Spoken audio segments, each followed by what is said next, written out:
그때는 한국이 상당히 가난한 나라였습니다.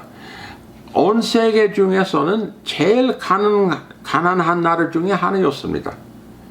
아주 전쟁 때문에 또 일본 감정 시대에도 있어서 상당히 가난한 나라였습니다.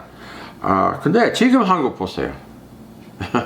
완전히 70년 전하고 비교할 수 없습니다. 나는 55년 전에 가는데 그것도 비교할 수 없습니다. 아주 세계적인 웬만한 회사가 있잖아요. 삼성, 현대, 기아, 뭐 등등등, 또 K-pop, 뭐 Korea Wave 이런 것도 있잖아요. 또한 요새 제가 한국에 자랑스러운 것이 코로나. 한국은 코로나 관계는 아주 잘 처리했지 않습니까? 미국은 아주 완전히 실패합니다. 그러니까 제가 한국에 대해서 현대 한국에 대해서 상당한 자랑이 있는데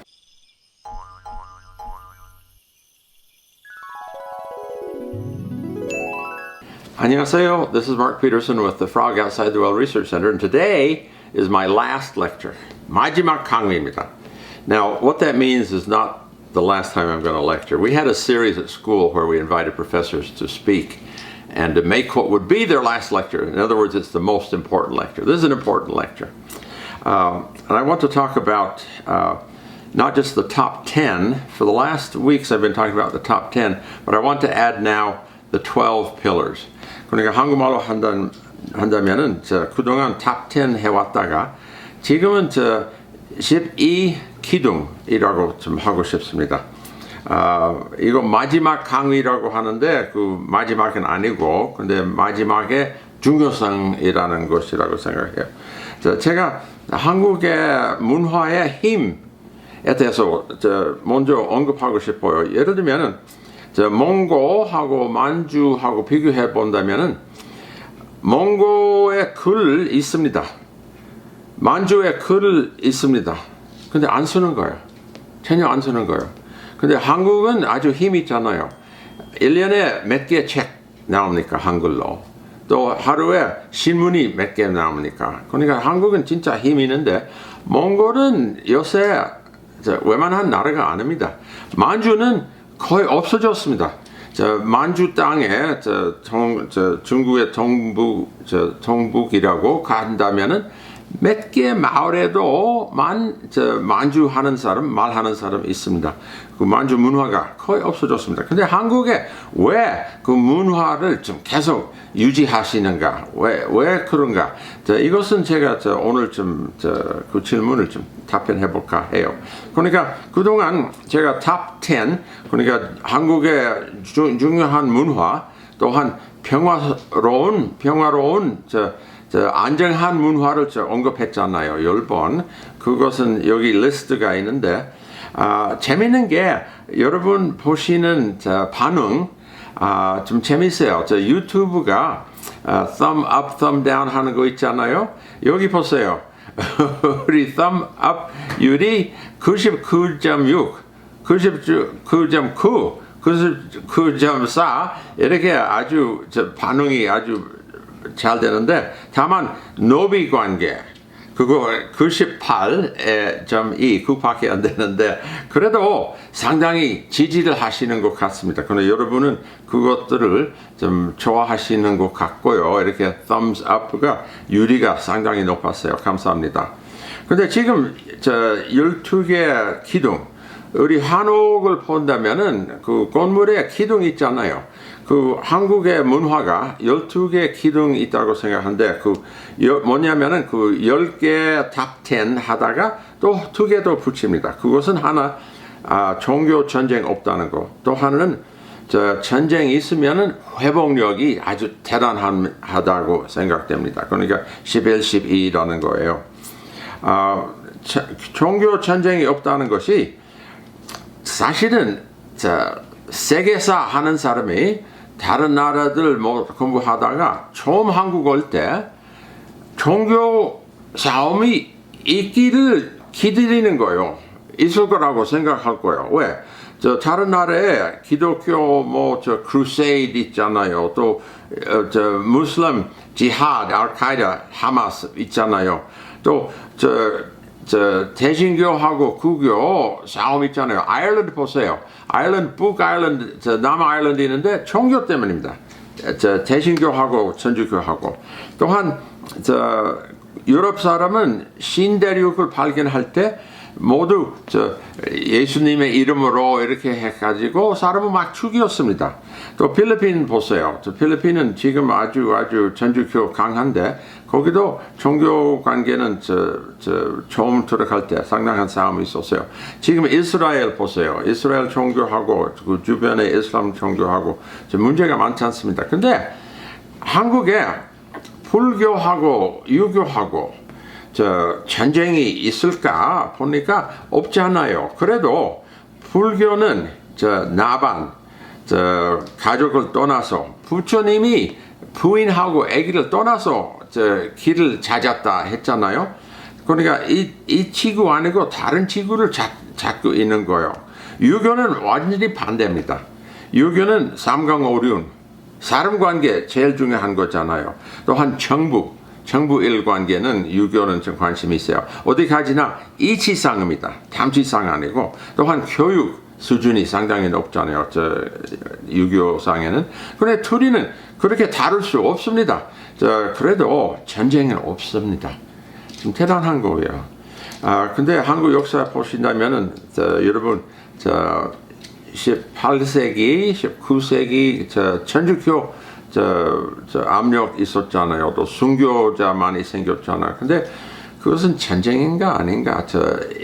일방의 전쟁인데 또한 통학 운동은 이것도 종교라고 해도 되는데 전쟁이라고 해도 돼. 근데 조금 애매한 점들이 있긴 있는데 근데 되게 큰 전쟁 원본으로 싸움이 없다는 것은 좀 놀라운 겁니다. 이것도 한국의 평화로운 안정한 나라의 중국가 11번째입니다. 그 다음에는 12번째. 이것은 전쟁의 회복력.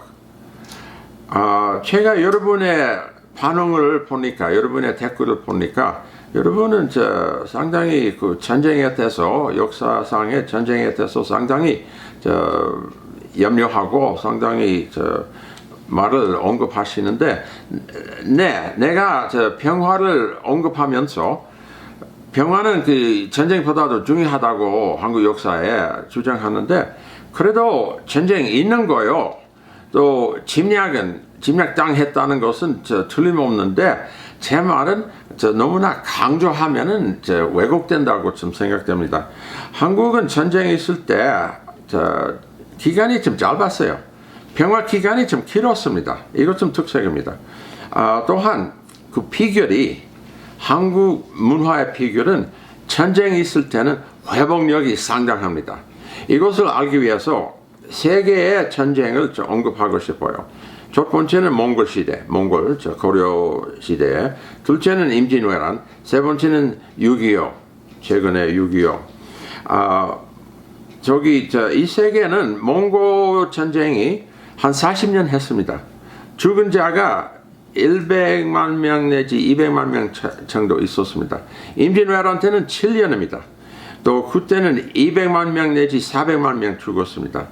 6.25 사변 때 3년간 전쟁인데 한 100만 명 정도 죽었습니다. 이것은 진짜 전쟁이고 이것은 진짜 많은 사람 죽었습니다. 다른 사변에 만주의 병자호란, 정묘호란은 이거 비교할 수 없습니다. 다른 여진하고 경계선의 싸움은 이것 좀 비교할 수가 없습니다. 이 세 개만 큰 전쟁이라고 언급하고 싶어요. 6.25. 저는 6.25의 회복을 좀 봤습니다. 난 65년도에 처음 한국 갔었는데 그때는 한국이 상당히 가난한 나라였습니다. 온 세계 중에서는 제일 가난한 나라 중에 하나였습니다. 아주 전쟁 때문에 또 일본 감정 시대에도 있어서 상당히 가난한 나라였습니다. 근데 지금 한국 보세요. 완전히 70년 전하고 비교할 수 없습니다. 나는 55년 전에 가는데 그것도 비교할 수 없습니다. 아주 세계적인 웬만한 회사가 있잖아요. 삼성, 현대, 기아, 뭐 등등등, 또 K-pop, 뭐 코리아 웨이브 이런 것도 있잖아요. 또한 요새 제가 한국에 자랑스러운 것이 코로나. 한국은 코로나 관계는 아주 잘 처리했지 않습니까? 미국은 아주 완전히 실패합니다. 그러니까 제가 한국에 대해서 현대 한국에 대해서 상당한 자랑이 있는데 전쟁의 회복력이 좀 대단하다고 생각합니다. 다음에는 임진왜란 봅시다. 그 회복은 어떻게 되는가? 난 이것은 우연히 발견했습니다. 나는 제 박사학위 논문 쓸 때 유교 사상이 어떻게 깊어졌는지, 또 가족 제도가 어떻게 발전해 왔는지, 또 족보가 언제부터 생겼는지 이렇게 했는데 그 답변이 언제부터냐면은 17세기 말이에요. 17세기 말이에요. 근데 많은 사람은 그런 거 임진 후이라고 합니다. 아닙니다. 임진 후에 한 두 세대, 한 70년 이후로 발견된 거예요. 다시 말하면은 임진왜란은 먼저 회복됐다가 그런 후로 이 유교 정통 유교를 좀 발전한 거예요. 그러니까 임진왜란 때도 회복은 아주 대단합니다. 왕이 도망갔다가 들어와서 다시 왕이 됐어요. 양반들 다시 벼슬 다 가졌고 노비는 다시 노비 됐습니다. 완전히 회복됐다는 것은 좀 놀라운 겁니다. 또한 고려는 몽골과 한 100년간 있었는데 원나라가 망할 때는 그래도 고려는 계속했습니다. 또 새로운 왕을 몽고 오마가 아닌 왕을 하나 선택했는데 또 얼마 후에 고려 왕조가 무너졌는데 근데 놀라운 것은 좀 평화스럽게 무너졌습니다. 많은 사람은 제가 평화스럽고 무너졌다, 조선나라가 생길 때는 아주 비교적 평화스러웠다고 할 때는 사람들이 아니라 왕실을 막 죽였다고 하는데 사실은 안 그래요. 왕실을 일부는 죽였죠. 또 그 고려 지지하는 사람 몇 사람 죽였는데 근데 큰 학살은 아닙니다. 그 중국가 뭐냐면은 조선 시대에 들어온다면은 왕씨가 계속 벼슬을 했었습니다. 10명 문과를 급제한 거예요.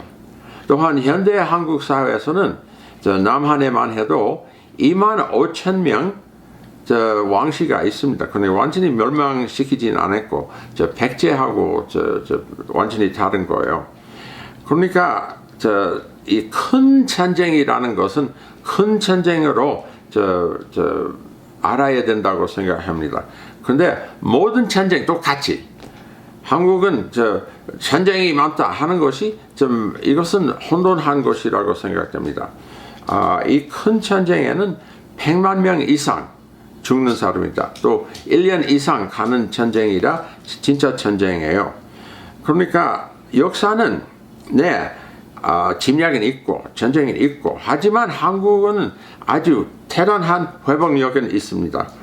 또한 아주 대단한 안정성이 있다고 생각합니다. 상당한 힘이 있다고 생각합니다. 또한 평화롭게 유지했다고 생각됩니다. 그러니까 한국은 몇 번 침략을 당했습니까? 할 때는 900번 하는 소리가 있는데 이것은 천만이 말씀입니다. 뭐 90번도 아닙니다. 사실은 9번도 아닐 거예요. 큰 침략은 이 세 개밖에 없다고 제가 주장하는 거예요. 그러니까 한국의 역사에 이 탑 10 했던 거 제가 조금 복습합시다. 간단히 여러분의 반응으로 여러분의 댓글로 제가 무엇을 배웠습니까? 이렇게 답변하고 싶은데 첫 번째는 왕조가 오래됐다는 것이 여러분은 되게 동감을 했었습니다.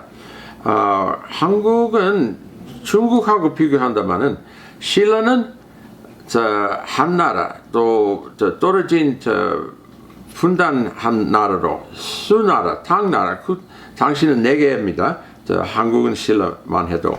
고려는 하나 하면은 중국은 숭나라, 원나라 있잖아요. 또 조선만 하나만 해도 중국은 명나라, 징나라 있잖아요. 또한 일본에 비교한다면은 신라동안은 고분 시대, 아사카 시대, 나라 시대 해안의 첫 번째 합니다. 또 고려 시대는 하나, 일본에는 해안, 가모쿠르, 겐무, 무로마치 시작인데 또 조선 할 때는 무로마치도 계속하고 아시카가 토쿠가와 이렇게 보신다면 한국은 하나라 있으면 중국에 2, 3, 4개, 일본에 2, 3, 4개 나라 있다는 것은 상당히 안정하다는 것을 증거합니다. 둘째는 왕조가 넘어갈 때는 평화스러웠다고 주장하는 거. 여러분은 대부분 동감하는데 아까 왕씨 관계는 제가 말은 했고요. 왕씨는 몇 사람 죽었지만 또 몇 사람은 이름은 옥, 이름 천, 이름 김, 왕자 갖다가 김자 만들 수가 있잖아요. 그러니까 그렇게 왕씨는 숨었다고 하는데 근데 숨었다 했지만은 발견할 수가 있잖아요. 숨기는 안 해요. 그러니까 일부러 조선시대를 사람을 죽이고 싶었으면 죽일 수가 있었습니다. 왕씨는 지금 25,000명을 살아 계시는데 조선시대는 10명은 문과급제했으니까 이것은 평화스럽게 넘어갔다는 것은 증거가 되는 겁니다. 세 번째, 침략은 아까 제가 강조했던 것은 침략은 큰 게 몽골시대 임진왜란 때 역사상에 또한 최근에 20세기는 유교 사변 그 다른 침략은 오래 가지는 않았고 많은 사람 죽지는 않았고 우리 피해자 정신을 벗어납시다 그 말씀입니다. 네 번째는 한국은 다른 나라를 침략 안 했다는 거. 여러분 몇 사람은 고구려 뭐 중국 뭐 이렇게 했다고 하시는데 근데 신라 통일서부터 동학난대까지 한국의 중심의 역사에 있어서는 다른 나라를 침략은 안 했다는 것을 말할 수가 있습니다. 다섯 번째, 중국하고 경계선이 7년 동안 안 바꿨다 하는 건데 여러분 몇 사람 질문 있었는데 사소한 질문이 있었어요. 대강 그 7년 가는 경계선이 있다는 것은 좀 제가 주장할 수가 있습니다. 여섯 번째, 왕의 왕릉을 도굴당하지 않았다. 내가 배운 것이 일본 임진왜란 때 왕릉을 조선 왕릉을 2개를 도굴당했다고 좀 배웠습니다. 그래도 제 강조가 신라시대 조선시대의 왕조가 도굴당하지 않았다는 것은 좀 사실입니다. 백제 고구려는 안 그래요. 또한 주로 신라 조선 이렇게 연결한 것은 좀 안정하다는 증거가 되는 겁니다. 일곱 번째, 선비 사무라이 아니고 선비 문화인데 난 놀란 거 여러분 가운데 선비를 싫어하는 사람 꽤 있습니다. 난 놀랐습니다. 물론 선비는 개울로 가지고 그 그림 생각하는데 일을 안 하고 다른 사람 일 시키는데 근데 난 놀랐습니다. 몇 사람은 선비를 싫어했다는 거. 그래도 그 선비 문화가 무너질 때, 조선시대가 무너질 때는 뭐가 남습니까? 교육 남아요. 교육의 중요심이 남아요. 이것은 선비의 정신입니다. 그 사무라이 비교한다면 일본 전통시대가 무너질 때는 사무라이가 문제가 많이 있었습니다. 계속 전쟁하고 싶어서. 근데 한국은 이 선비 문화가 아주 평화로운 아주 훌륭한 문화라고 다시 주장하겠습니다. 여덟 번째, 문신 정부에 일하시는 거. 또 제가 거기서 발표할 때는 그것은 그 문신의 정부가 있어서 민주주의의 씨앗을 심었다 하는 거예요. 그것은 사실이라고 다시 주장합니다. 아홉 번째, 노비. 이것은 여러분 제가 미국 노예하고 한국 노비를 비교하는 거 여러분 기분이 나쁜 거 좀 많이 봤습니다. 미안합니다. 그래도 사실은 유사한 거 많아요. 또한 한국 문화에서는 노비 제도가 있었다 하는 것을 무시하는 사람 많습니다. 또한 내내 노비가 있지만 노예하고 다르다 하는 것이 좀 애매한 포인트예요. 사실은 노비는 어느 시기에도 따라 좀 다릅니다. 조선 말에 노비가 도망간 노비가 꽤 많아요. 또 미국 노예 제도가 1800년 이전에는 하고 1801년 이후는 많이 다르졌습니다. 그러니까 미국 후기의 노예 제도하고 한국의 그 전에 노비 제도하고 아주 유사한 점이 많이 있다고 좀 계속 주장하겠습니다. 재미있는 게 미국의 노예 제도가 없어진다는 것이 전쟁으로 했잖아요. 전쟁으로 했지만은 아직까지 해결지 못한 문제가 많습니다. 그런데 한국에는 노비 제도가 자연히 없어졌습니다. 자본주의 국가로 그러니까 시장 경제로 하시는 것이 노비 소유하는 것보다도 월급 내는 것은 오히려 편해요. 주인에게. 노비가 있으면은 어린아이 노비를 먹여야 되고 노인 노비도 먹여야 되고 좀 아주 불청확한 거예요. 근데 월급 주고 좀 깨끗합니다. 그러니까 한국은 자연으로 노비 제도가 없어지고 자본주의로 옮겼습니다. 재미있는 게 남한에는 노비에 대해서 공부를 잘 안 하고 또 책도 발행은 잘 안 하고 북한에서는 해요. 북한에서는 상당히 노비에 대해서 염려를 하고 또 박물관에 가면은 노비에 대한 전시도 있고 좀 하는데 그것도 차이가 있다고 생각되는데요. 10번째, 성씨가 많지 않다는 것은 여러분 되게 그것은 반응이 좀 좋았습니다. 이것은 좀 상당히 중요한 거예요. 김씨, 이씨, 박씨 아주 많아요. 다른 나라에 비해서. 이것은 왕가인데 옛날 왕가인데 상당히 의미가 있는 것이라고 해요. 그러니까 그 10개 해가지고 제가 아까 복습한 거 또 2개 붙여서 종교 싸움 없고 또한 12번 전쟁이 있을 때 아주 잘 회복한다는 것이에요. 나는 지금은 잡텐 했다가 지금 12개 기둥 이것은 한국 문화의 기둥이라고 생각해요. 저는 한국에 처음 올 때 65년도였습니다. 그때는 상당히 가난했습니다. 그때 미국 경제학자들이 와서 미국 정부를 대표해서 어떻게 도와줄까, 어떻게 재산을 드릴까, 어떻게 에이드 할까 했는데 그 경제학자들이 세 사람이 와가지고 조사했는데 미국 가가지고 소용없다. 거기 돈 투자할 여유가 없다. 거기 돈 투자하면 낭비다. 그 한국은 가난한 나라 중에 온 세계 가난한 나라 중에 제일이에요. 아주 가난해요. 또 도로, 부두, 기차, 통신 하나도 없다 해가지고 돈을 주지 말자 한 보고가 있었습니다. 근데 그렇게 가난한 아주 희망 없는 나라에 있었다가 지금은 얼마나 변했습니까? 그 당시는 그 경제학자들이 이기지 않고 정치학자들이 좀 투자하자 했는데 54년, 55년 그때쯤에 몇 번 미국의 경제, 미국의 돈, 한국에 나온 GNP보다도 많았어요. 그만큼 한국 가난했다가. 근데 지금은 얼마나 대단합니까? 그러니까 그 질문은 왜? 어떻게 한국이 이렇게 대단한 나라 되었을까?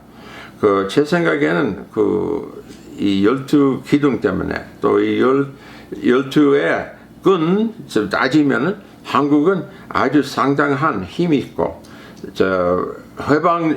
회복력은 대단하고 평화스럽고 안정한 나라라고 생각합니다. 역사상으로 이거 다 본다면 있습니다. 역사는 새롭게 합시다. 이런 말이 있어요. 오늘의 역사는 오늘이다. 역사는 오늘이다. 20세기의 역사, 제가 처음 한국 할 때 가난한 한국의 역사는 나라가 가난하고 불쌍한 나라에 있는데 그때 거래 싸움에 새우등 터진다 한 소리가 나오는데 가난한 나라가 가난한 역사 있습니다. 위대한 나라가 위대한 역사 있습니다. 그런데 지금은 한국은 거래가 아니잖아요. 거래입니다. 새우가 아니잖아요. 지금 본다면은 그러니까 그 한국 역사를 성공한 부자 나라 된 힘이 된 나라가 안다면은 이 12가지의 기둥을 공부한다면은 좀 되는 것이라고 생각됩니다. 그러니까 이것은 제 마지막 강릉이지만은 다음에도 강의가 할 겁니다. 들어주셔서 감사합니다. 안녕히 가세요. 댓글도 쓰세요. 저 댓글은 재미있어요. 감사합니다.